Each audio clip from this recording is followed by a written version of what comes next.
Assalamualaikum warahmatullahi wabarakatuh. Bagaimana kabarnya? Semoga tetap semangat dan sehat selalu ya. Jangan lupa cuci tangan sebelum dan sesudah melakukan aktivitas agar kita tetap sehat. Pada pembelajaran hari ini kita harus tahu tujuan pembelajaran. Yang pertama, memahami sifat benda padat, memahami sifat benda cair, memahami sifat benda gas, dan memahami konsep perubahan wujud benda. Langsung saja kita akan memahami terkait wujud benda. Wujud benda itu ada tiga. Yang pertama yaitu wujud pada benda gas, seperti halnya gambar, seperti balon. Kemudian wujud pada benda padat, itu gambarnya batu. Kemudian ada benda cair ya, yang berbentuk cairan.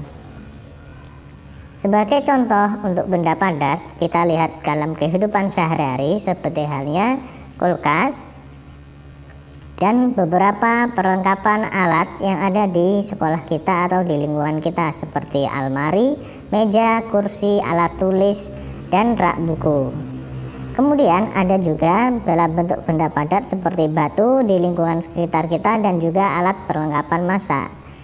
Adapun ciri-ciri dan sifat benda padat, yang pertama, bentuk benda padat tidak berubah meskipun dipindah-pindah. Ukuran benda padat tidak berubah meski dipindah, volumenya tetap, dan massa jenis kerapatan relatif tinggi.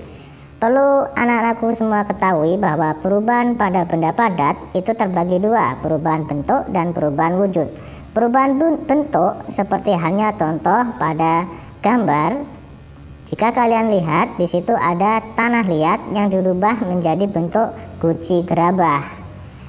Sedangkan untuk perubahan wujud dari benda, dari padat ke cair, itu seperti hanya es yang mencair. Kemudian ada juga mentega yang dimanaskan akan meleleh.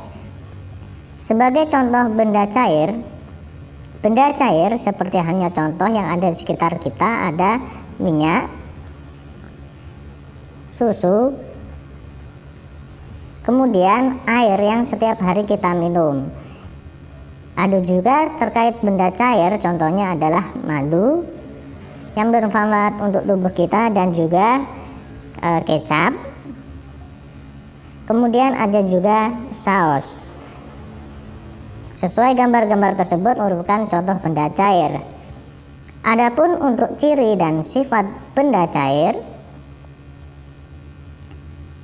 yang pertama, bentuk benda cair mengikuti bentuk wadahnya. Bentuk permukaan benda cair yang tenang selalu datar. Benda cair mengalir dari ke tempat rendah serta meresap melalui celah-celah kecil dan menekan ke segala arah. Checklist ya. Kemudian adapun perubahan pada benda cair.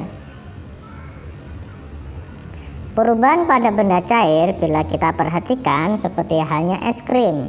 Es krim, ketika kita akan memegang es krim, bentuknya padat. Kemudian saat kita membiarkannya di tempat yang terbuka akan menjadi cair. Seperti halnya kita juga memasak air yang dipanaskan akan menguap dan juga lilin yang kita hidupkan juga akan mencair. Berikutnya ada juga untuk contoh benda gas. Ya, jika kalian ketahui bahwa benda gas di sekitar kita ada juga di balon, kemudian asap yang menghasilkan CO2 ya, untuk asap pabrik itu.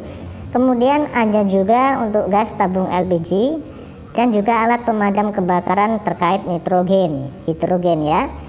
Kemudian ciri-ciri dan sifat benda gas. Benda gas itu adalah zat yang ringan dan tidak memiliki bentuk mengisi ruang dan tidak terlihat. Jadi mempunyai bentuk yang berubah-ubah, mempunyai volume yang berubah, partikel zat padat sangat lemah. Adapun untuk perubahan wujud benda, perlu kalian ketahui bahwa perubahan wujud benda itu kita harus tahu konsep tiganya, yaitu antara benda gas, padat, dan cair. Ketika benda padat menjadi gas, seperti halnya menyublim, begitupun gas menjadi padat itu menyublim juga. Adapun untuk padat menjadi cair itu mencair, sedangkan cair menjadi padat itu membeku. Begitupun juga cair menjadi gas. Sekian, semoga bermanfaat dan terima kasih. Saya akhiri, wassalamualaikum warahmatullahi wabarakatuh.